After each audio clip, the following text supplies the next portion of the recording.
Tragic car accident in Larchmont Manor. A date for the tunnel. Mamaroneck High School baseball team going to the States. Day Labour site celebrates a year. Our own talk with Dr. Marian.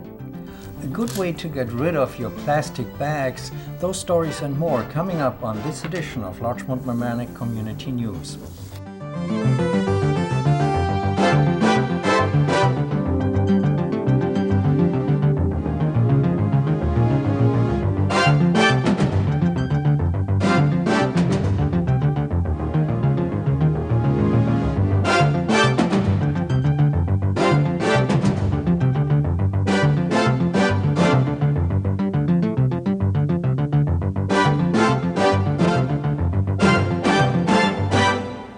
Hello and welcome to Larchmont Mamaroneck Community News. I'm Sven Oehmer. And I'm Maura Carlin. Our top story. A terrible car accident in Larchmont Manor leaves a 9-year-old in a coma and an 18-year-old facing DWI charges. Polly Kreisman from The Loop reports. A tragedy strikes two Larchmont families that will likely impact both for the rest of their lives. 9-year-old William Powers was hit by a car on June 6th and remains in a coma as of press time. He was struck by a local teenager who was allegedly driving drunk on Magnolia Avenue in the Larchmont Manor neighborhood at 7:45 that morning. 18-year-old Mike Mizanski, a Mamaroneck High School and county baseball star when he graduated last year, was charged with driving while intoxicated. He is due to be arraigned in Larchmont Village Court. He attends Indiana University. Mizanski is accused of striking the child on Magnolia Avenue near Grove Street. There are unconfirmed reports Mizanski was at a party the night before and came home and slept before getting behind the wheel. 9-year-old William had just walked his sister to a Beeline bus, then crossed in front of it to head home. That's when the white Lexus pulled out from behind the bus and struck the boy, Larchmont Village Police said. Police said they detected alcohol and arrested the teen after he failed a series of field sobriety tests. He refused a breathalyzer, police said, and they asked for a court order to test his blood. The results will be sealed by the court. The injured boy is a third grader at Chatsworth Avenue School and has a twin brother and 3 other siblings.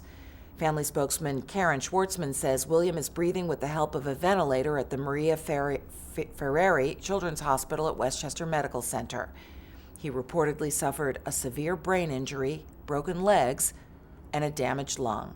She says early reports that the boy had regained consciousness were, quote, inaccurate, unquote, and added, quote, William's condition since the accident is largely unchanged. Larchmont commuters, an end is in sight for the disgusting tunnel at the train station, dubbed by some the Skank Tunnel. August 14th, that's when the town of Mamaroneck reports its repairs of the stairwell from parking lot 1 to the station will be completed. The fate of the tunnel has evaded completion of the stairs as both could not be simultaneously shut, and we'll see what happens when the tunnel opens. 90-plus degree weather before summer even begins has locals looking for cool cover. On June 10th, the Mamaroneck School District elementary and middle schools dismissed students early because of the heat. Town and village senior centers also were kept open as cooling centers. That same night, a big storm blew through portions of the area, shutting power for many locals. On Tuesday night during the storm, a wire came down over just behind here, and we lost power. It was still pretty hot, and all night we heard fire trucks and other utility vehicles. They were chopping things down back here, and they had to close off the street. Then the next day, eventually Con Edison was able to come, and they repaired the wire after the trees were removed, and our power was restored last night. But from what Con Edison told us, some of the houses on the street had damage to their circuit breakers. We didn't, fortunately, so their electricity was not going to be put on until after the repairs were done. By midday Thursday, June 12th, the street finally was cleared. If the Environmental Protection Agency has its way, voters will pay hundreds for water pollution permits beginning September 30th. But not if Charles Schumer, the senior United States Senator from New York, has his way. Schumer's called the new EPA regulation, quote, dumb, According to Schumer, small boat owners would be required to get the same permits as large freighters or tankers. The reason behind the EPA change of rules is a decision by a federal court in California last year. It ordered the EPA to rule how ships can discharge water that is taken in the ocean as ballast to stabilize their weight or for cooling or cleaning, and is later dumped in a freshwater environment. Water on board the ocean ships can contain invasive species and may also be polluted. The California court didn't distinguish between commercial vessels and recreational boats.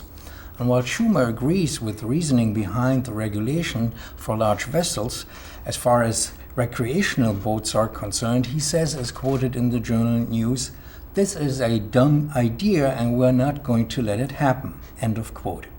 The EPA in turn has responded that the rules have not been finalized yet, and it was not clear whether recreational boats would be included. Schumer has already co-sponsored a bill, the Clean Boating Act of 2008, and this act would exempt recreational boat owners from the need to get a permit. The Senate is expected to vote on this soon, and a similar bill is also being introduced in the House of Representatives. Just a year ago, we were reporting on the neighborhood turmoil over the opening of a new day laborer hiring site at the Straight Gate Church in Mamaroneck. Angry mobs of upset neighbors, workers deterred by picture taking, all in the wake of the federal lawsuit determining that the village of Mamaroneck did unfairly discriminate against day laborers. Now on the one-year anniversary, the Journal News reports the scene is peaceful, with volunteers and neighbors and workers all hanging out together. Marian Boneo, executive director of the Hispanic Resource Center, which runs the hiring site, said that an important bridge was built when the primarily African-American congregation opened its doors to the Latino workers. Judge Alfred Lerner is assigned to monitor the progress of the center and in January reported that it was still, quote, very underutilized, unquote, with many workers independently seeking work on street corners.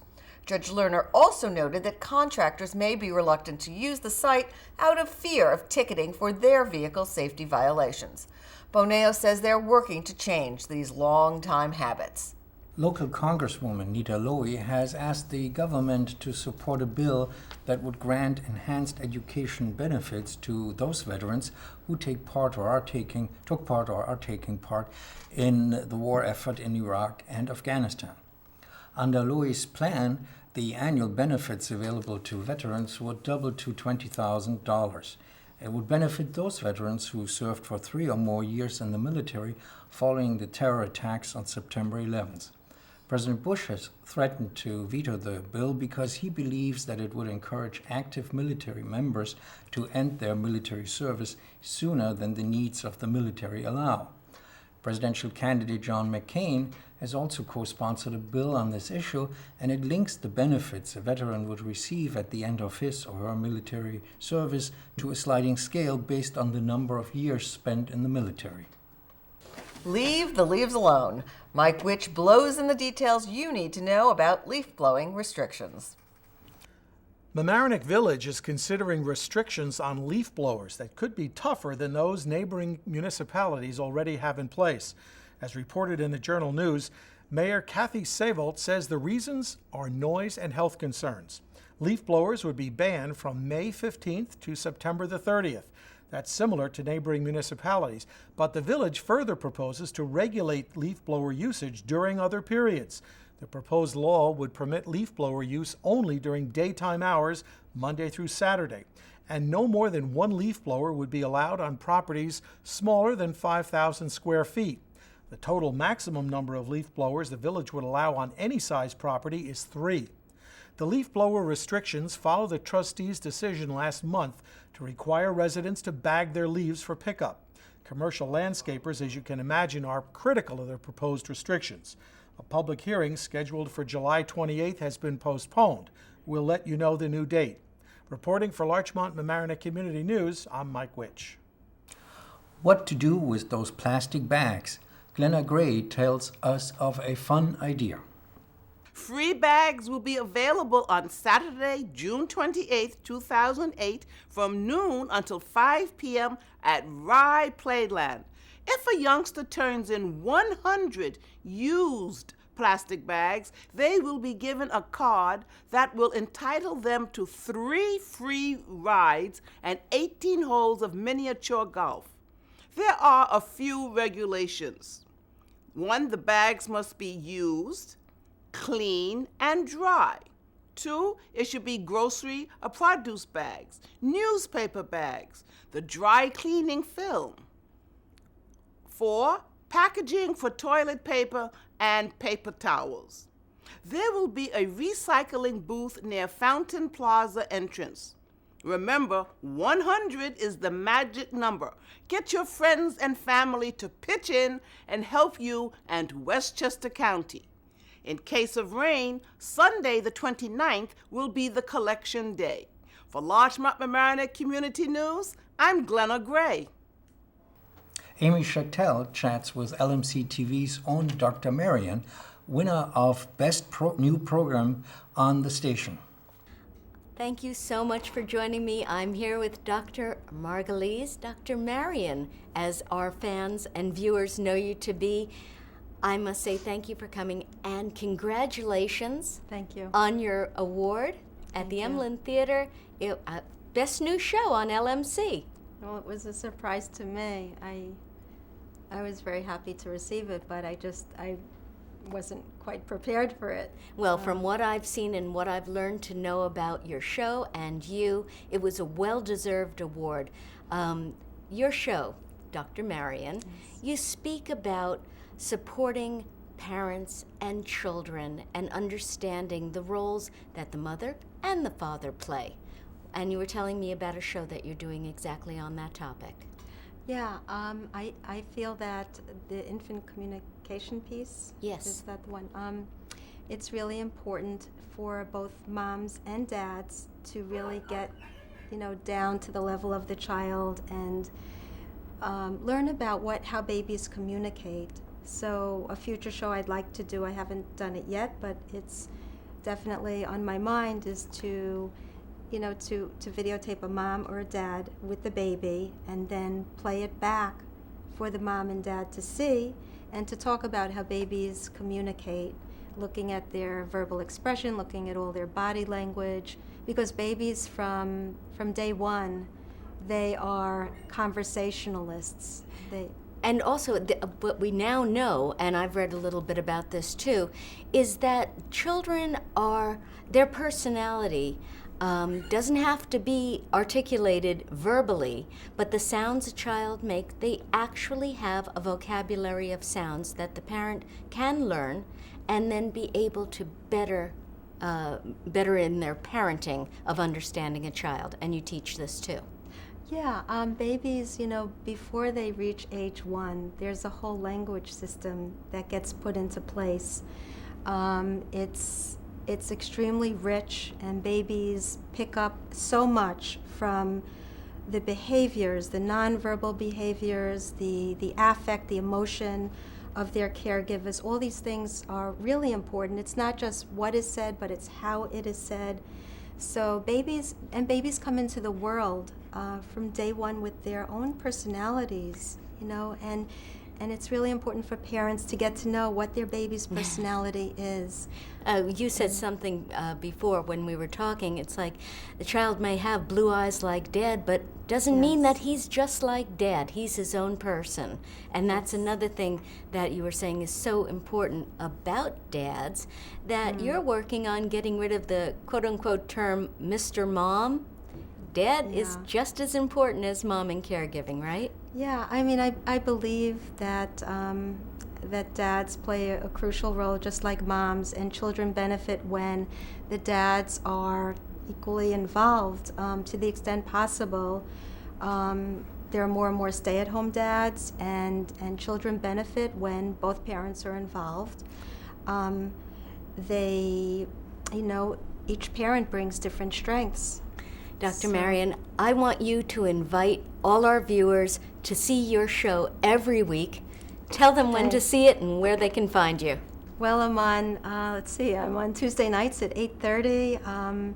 If anyone's up to 2:30 Wednesday morning, it's on. And Wednesday morning and afternoon, so 8:30 a.m. Wednesday and 2:30 p.m. Wednesday.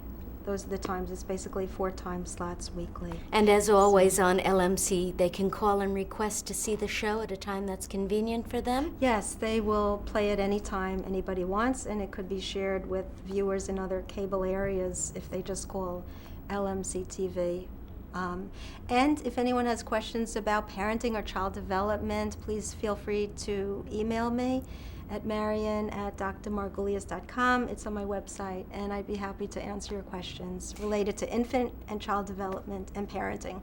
Will you please come back? There's so much more to talk about. I'd love to have you back as my guest. Thank you. I would be honored. Oh, thank you so much for joining us. Thank you. Thanks, Amy. Okay. Bush is leaving office this summer. No, not President Bush. Michael Bush is leaving the Emlyn. Mike Witch explains. The Emlyn Theater is looking for an artistic director. Michael Bush, appointed just 9 months ago, is out. That according to a story in the Journal News. Carla Sachs of the Emlyn's press firm, Sachs & Company, confirmed that Bush has resigned and said both he and the Emlyn are working amicably together to resolve his departure and move on. No details were announced except that the summer programming will not be affected by the resignation. Only the theater part is affected. The current president of the Emlyn board, Sarah Feldman Sheehan, told the newspaper earlier that she is stepping down and will be replaced by Mark D. Ettinger and Seth Kaplan. Sheehan, however, expects to stay on as a board member. The Journal News said it best. Bush's departure has to be unsettling for those watching the ambitious capital plan the theater has laid out before his arrival. A $10 million next stage project would expand the theater's stage and seating capacity from 250 to 399, and a film-only theater allowing for an expanded film series, and a 60-seat black box experimental theater. The complex will go from 9,000 square feet to 36,000 square feet. Reporting for Larchmont Mamaroneck Community News, I'm Mike Witch. The Mamaroneck High School baseball team is heading to the States, upstate in Binghamton. They've already taken the regional title for the first time in Mamaroneck High School baseball history. To get to the championship, they'll have to beat the 27-0 number 1 ranked LaSalle on Saturday, June 14th. They're excited, but it comes at a cost for the seniors on the team. Spoke to Michael Regan, one of the senior pitchers. Senior year, and you're going to the States. How exciting is this for you? It's very exciting. The state championship is something that, all throughout Little League that we've all dreamed about. It's the one game that we've always wanted to play. What do you think your chances are? I think they're good. We've been really good lately. Our offense is great. To the first game tomorrow, we have Sean Hagan pitching. He's been great all year, so I think they're good. But you are facing a 27-0 team. Yeah, but I think we're better. Okay, now, you got the big conflict. You're a senior, conflicts with your senior prom. Uh-huh. How do you guys feel? And you're not the only one on the team. Right. How do you guys feel about this? Well, there are 4 other seniors on the team, and we'd all much rather go to the state championship than prom. So it's not that big of a deal. But I imagine that the dates aren't so happy? No, they're not. Our assistant coach actually got us all flowers to give to them for not going. And what about Shap's prom? I hear he's throwing one for you guys.